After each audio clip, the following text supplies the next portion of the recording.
Hello dear student, exercise 4.1 question number 2 part first.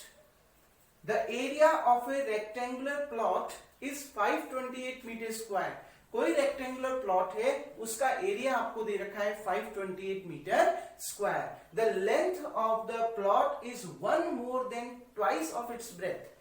और उस rectangular plot का जो लेंथ है बच्चों, वो उसके ब्रेथ के दुगने से एक ज्यादा है. वन मोर, एक ज्यादा, देन किससे? Twice of its breath. उसकी चौड़ाई के दुगने से एक ज्यादा है. मतलब लेंथ कितनी दे रखी है आपको?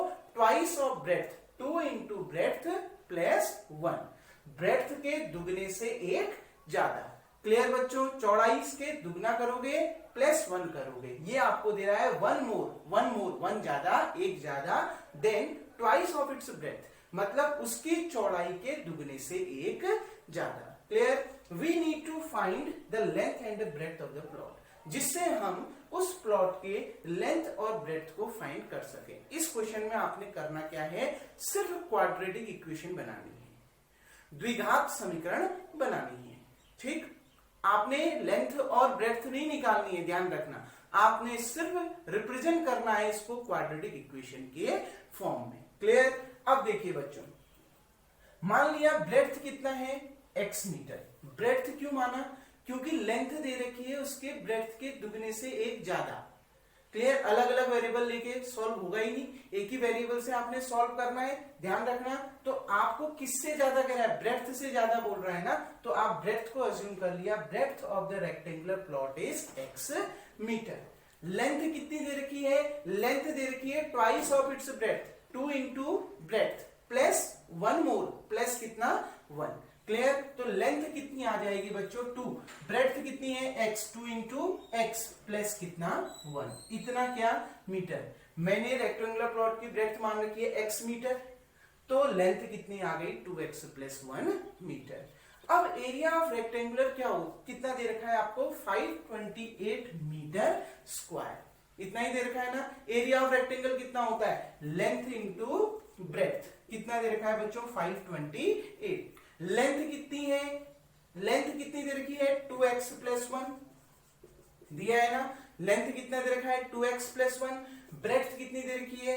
x इक्वल्स टू कितना? 528. x को अंदर मल्टीप्लाई करो. 2x इंटू एक्स कितना? 2x square. 1 इंटू एक्स कितना? x equals to 528. ये 528 को इधर ले जाइए, क्योंकि क्वाड्रेटिक इक्वेशन का स्टैंडर्ड फॉर्म ये होता है ax square plus bx plus c equals to 0. RHS में 0 बनना चाहिए. तो 528 को इधर ले जाएं.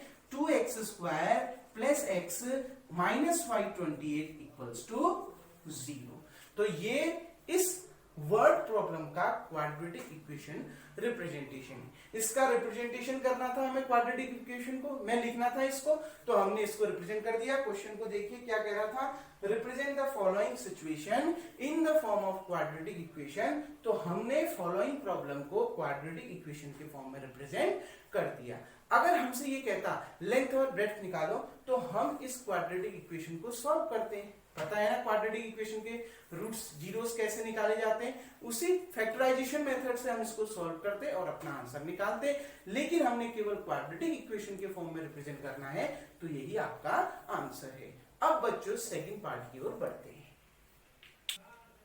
Dear student, part second. The product of two consecutive positive integer is 306. We need to find integers. आपने इसमें भी क्या करना है? दिए गए प्रॉब्लम को देखते हुए आपने क्वाड्रेटिक इक्वेशन लिखनी है, एक द्विघात समीकरण लिखनी है. क्लियर बच्चों? तो क्या कह रहा है? Product of to consecutive positive integer, मतलब दो कंसेक्यूटिव पॉजिटिव इंटीजर का प्रोडक्ट दे रखा है 306. कंसेक्यूटिव का मतलब क्या होता है? क्रमागत, लगातार, एक के बाद एक. जैसे पहला 1 है तो अगला 2, पहला 2 है तो अगला 3, पहला 3 है तो अगला 4. आ गई ना बात में? 3 के बाद जस्ट उसका अगला वाला. क्लियर बच्चों? ध्यान रखना, कंसेक्यूटिव की मतलब होता है एक के बाद एक, क्रमागत. ठीक? आ गई ना बात समझ में? तो मान लेते हैं दो कंसेक्यूटिव पॉजिटिव इंटीजर क्या है. मान लिया पहला x है, तो अगला क्या होगा बच्चों? x plus 1। अगर पहला x है तो अगला उससे एक ज्यादा होगा। जैसे मैंने कहा पहला अगर 3 है तो अगला क्या होगा 4, पहला अगर 4 है तो अगला क्या होगा 5, अगर पहला 5 है तो अगला क्या होगा 6। तो कंसेक्यूटिव का मतलब है एक के बाद एक, क्रमागत। ठीक, पहला अगर आपने x मान रखा है तो अगला उससे एक ज्यादा होगा। क्लियर बच्चों, x एंड x प्लस 1। अब आपको क्या कह रहा है, इन दोनों कंसेक्यूटिव पॉजिटिव इंटीजर का प्रोडक्ट दे रखा है 306। x कोई इंटीजर है, पॉजिटिव इंटीजर है, 1 2 3 4 5 6। आ गई ना बात समझ में। आपको दे रखा है इन दोनों कंसेक्यूटिव पॉजिटिव इंटीजर का प्रोडक्ट कितना है x 306। तो प्रोडक्ट क्या होगा, इन दोनों को मल्टीप्लाई कर दो, x इंटू एक्स प्लस 1 बराबर कितना दे रखा है बच्चों 306। ये अकॉर्डिंग टू क्वेश्चन ले रहा हूं। क्लियर, दो कंसेक्यूटिव पॉजिटिव इंटीजर का product x into x plus 1 equals to कितना 306। x इंटू एक्स, अब x अंदर डिस्ट्रीब्यूट हो गया, x into x x square, x into 1 x equals to 306। 306 को इधर ले लीजिए, ये यहां प्लस में इधर आके माइनस में आ जाएगा, तो x square plus x minus 306 equals to 0। तो यही इस प्रॉब्लम का क्वाड्रेटिक इक्वेशन फॉर्म है। हमने इसको रिप्रेजेंट करना था ना क्वाड्रेटिक इक्वेशन फॉर्म में। ये क्वाड्रेटिक इक्वेशन है कि नहीं है, क्लियर। तो यही इसका क्या है बच्चों आंसर है। अब बढ़ते हैं अगले पार्ट की ओर। Now student, question number 2 part 3। Rohan's mother is 26 year older than him. Rohan की माताजी रोहन से 26 साल बड़ी हैं। क्लियर, 26 ईयर बड़ी हैं।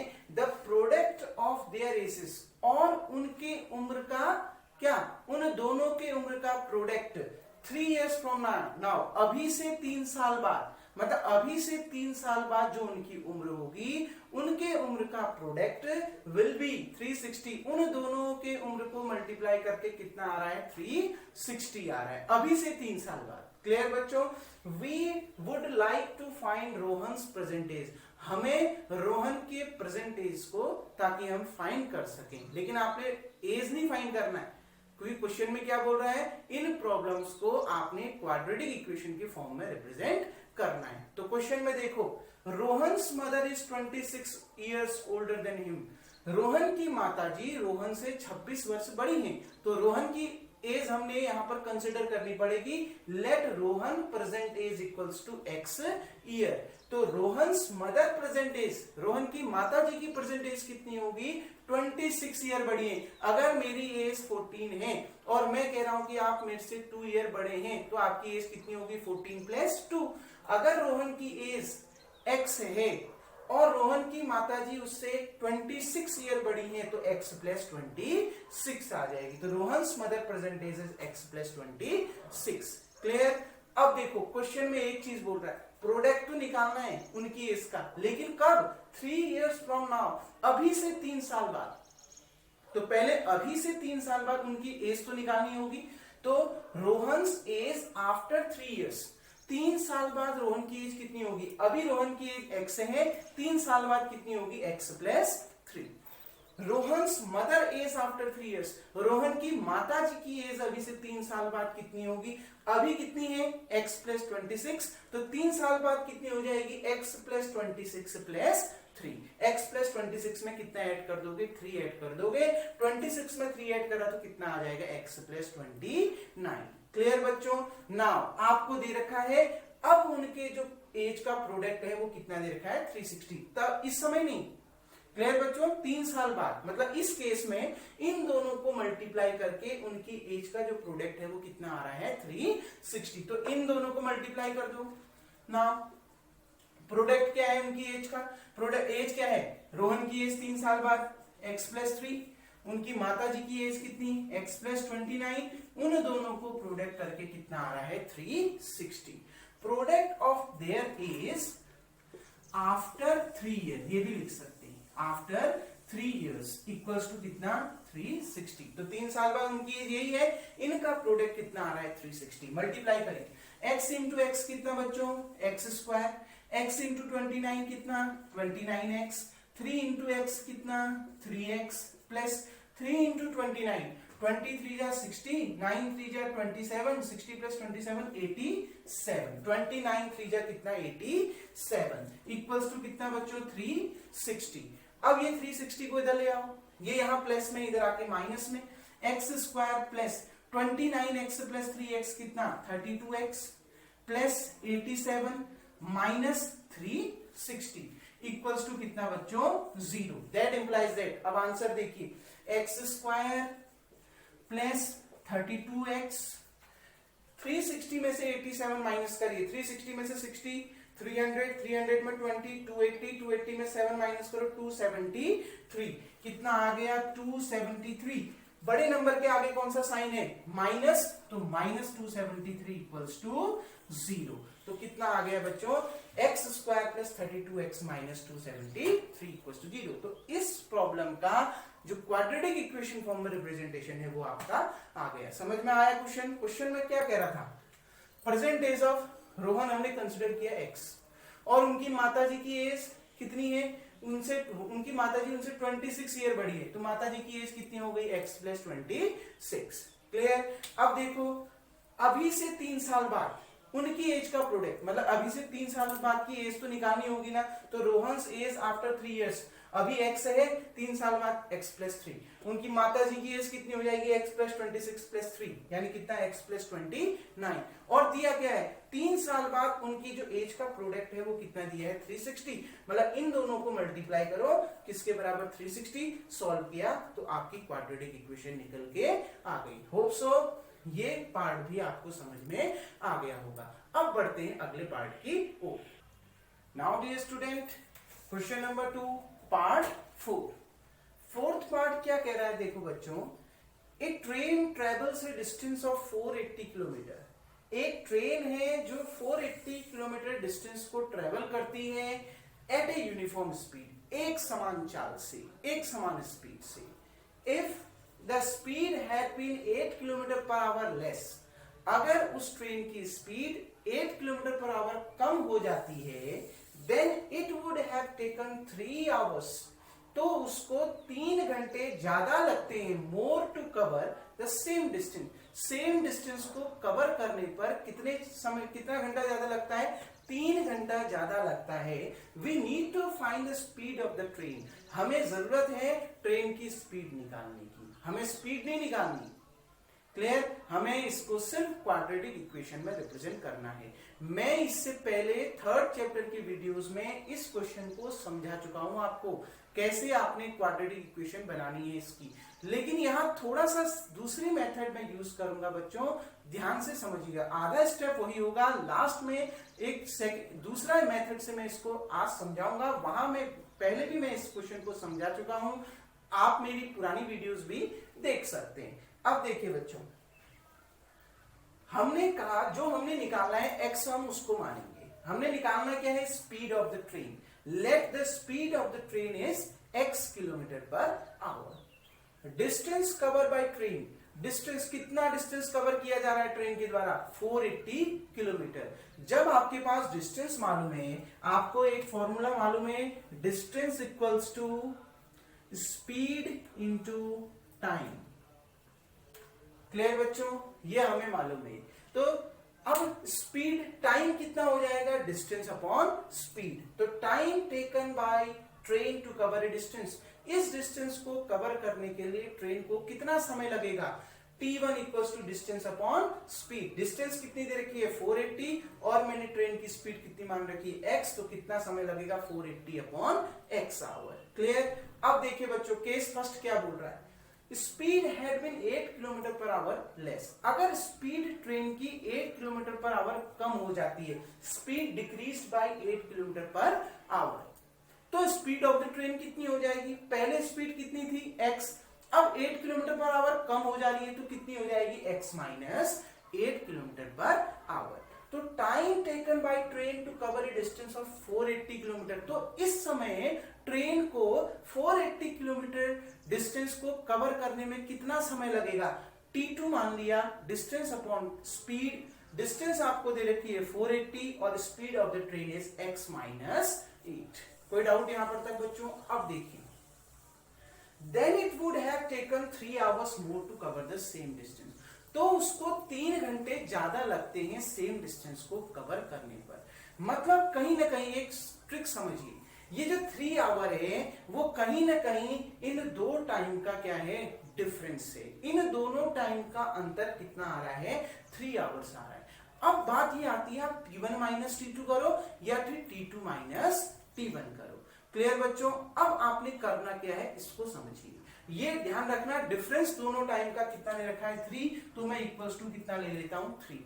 अब मैं T1 माइनस T2 करूं या T2 माइनस T1 करूं, कैसे करूं उसको समझिए। देखो बच्चों, किसको ज्यादा समय लगता है, क्योंकि माइनस हमेशा किससे करते हैं, बड़े नंबर से करते हैं ना, तो किसको ज्यादा समय लगता है, T2 को ज्यादा। T2 बड़ा है या T1? T2 बड़ा है ना।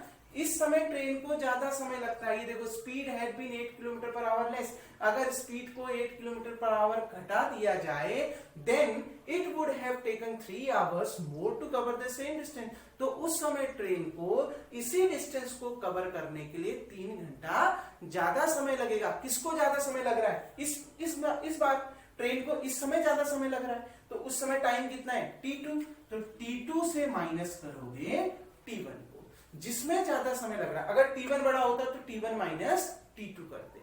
किस समय ज्यादा लग रहा है, टाइम कब ज्यादा है, इस केस में टाइम ज्यादा है। क्लियर? तो पहले बड़ा नंबर आ गया, ठीक। इस केस में कम टाइम लग रहा है, तो फिर माइनस T1 आ गया इक्वल्स टू 3। ध्यान रखना, हमेशा डिफरेंस कैसे करना है समझ में आ गया, क्योंकि नंबर पॉजिटिव आ रहा है ना, प्लस में आ रहा है, तो प्लस में तभी आएगा जब बड़े नंबर्स में से छोटे नंबर को माइनस करेंगे। तो अब आप ये समझ जाना कि कौन सा समय ज्यादा है, कब समय ज्यादा लगेगा। इस समय टाइम ज्यादा लगेगा ना ट्रेन को अपने डेस्टिनेशन में पहुंचने पर, क्योंकि स्पीड कम हो गई तो ज्यादा टाइम लगेगा। तो ये टाइम बड़ा है और ये टाइम छोटा है, तो T2 माइनस T1 आपने कर दिया। आ गए ना बात समझ में बच्चों? अब इसको सॉल्व करते हैं। देखिए, T2 कितना दे रखा है, T2 आपको दे रखा है 480 upon x minus 8, minus T1 कितना दे रखा है, 480 अपॉन x इक्वल्स टू कितना, 3। इससे पहले जो मैंने वीडियोस बनाई थी इसी एक क्वेश्चन पर, आप उसको भी देखिएगा, उसमें मैंने एक लॉन्ग स्टेप लगा रखा है। अगर आप उसको ऐसे बनाना चाहेंगे तो ऐसे भी उस क्वेश्चन को बना सकते हैं। बस उसमें ये देखना कि किस समय ज्यादा समय लग रहा है, वो पहले आएगा। आ गई ना बात समझ में? ठीक। अगर T1 बड़ा है तो T1 पहले आएगा, अगर T2 बड़ा है तो T2 पहले आएगा। इसमें T2 बड़ा है, कैसे पता चला, क्योंकि स्पीड कम हो रही है। ठीक, स्पीड कम हो रही है तो टाइम ज्यादा लगेगा, तो T2 ज्यादा है, क्योंकि इनवर्सली प्रोपोर्शनल है ना। ठीक, तो देखो स्पीड कम है तो टाइम ज्यादा लगेगा, तो T2 ज्यादा होगा T1 से, तब T2 माइनस T1 किया। क्लियर बच्चों? अब देखिए, एलसीएम ले लीजिए, कितना आ गया, x इंटू एक्स माइनस 8, यहां x से मल्टीप्लाई 480 इंटू एक्स, यहां 480 किससे मल्टीप्लाई हो जाएगा, x माइनस 8 से, इक्वल्स टू कितना, 3। क्लियर बच्चों? अब ये क्रॉस मल्टीप्लाई कर दो, 480x माइनस, देखो माइनस 480 इंटू एक्स कितना, minus 480x, minus minus plus कितना आ जाएगा, 8 0 जा 0, 8 8 जा 64, 6 8 4 जा 32, 36 32 में 6 ऐड करो कितना आएगा, 38, 8 0 जा 0, 8 4 जा 32, 1 मिनट, 8 0 जा 0, 8 8 जा 64, ठीक, 6 आ गया आपका, 8 4 जा 32 में 6 38, बिल्कुल सही है, 3840, ठीक, इक्वल्स टू, ये क्रॉस मल्टीप्लाई कर दो बच्चों, ये इधर मल्टीप्लाई हो गया, 3x x माइनस 8। क्लियर? मैंने इसको इधर मल्टीप्लाई कर दिया, ठीक। 480x में से 480x कैंसिल, कितना बच गया बच्चों, 3840।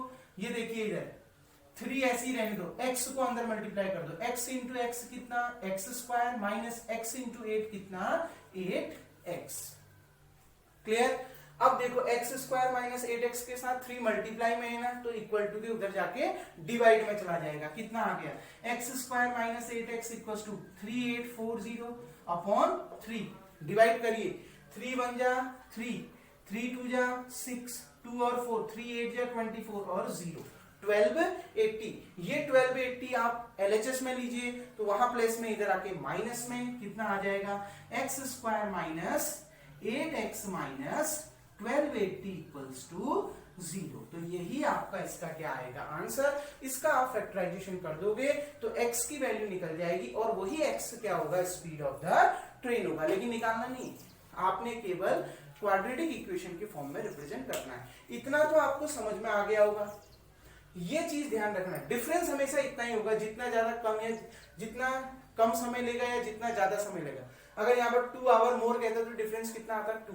अगर यहाँ पर कहता 2 आवर लेस कहता तो डिफरेंस कितना आता, 2। क्लियर, ये डिफरेंस है। क्लियर बच्चों। अब डिफरेंस कैसे करना है, T1 माइनस T2 करना है या T2 माइनस T1 करना है। ठीक, अब इसको समझने के लिए आपने क्या करना है कि कब समय ज्यादा लग रहा है, टाइम कौन सा ज्यादा है ये देखो। इसमें स्पीड कम हो रही है ना बच्चों, स्पीड अगर ट्रेन की कम हो रही है तो ट्रेन को अपने डेस्टिनेशन में जाने में ज्यादा समय लगेगा। तो T2 बड़ा है किससे, T1 से, तो T2 माइनस T1 आपने कर दिया। होप सो आपको ये क्वेश्चन समझ में आ गया होगा। एक्सरसाइज 4.1 आपकी कंप्लीट होती है। अब अगले वीडियो में अगले एक्सरसाइज को डिस्कस करेंगे। Thank you.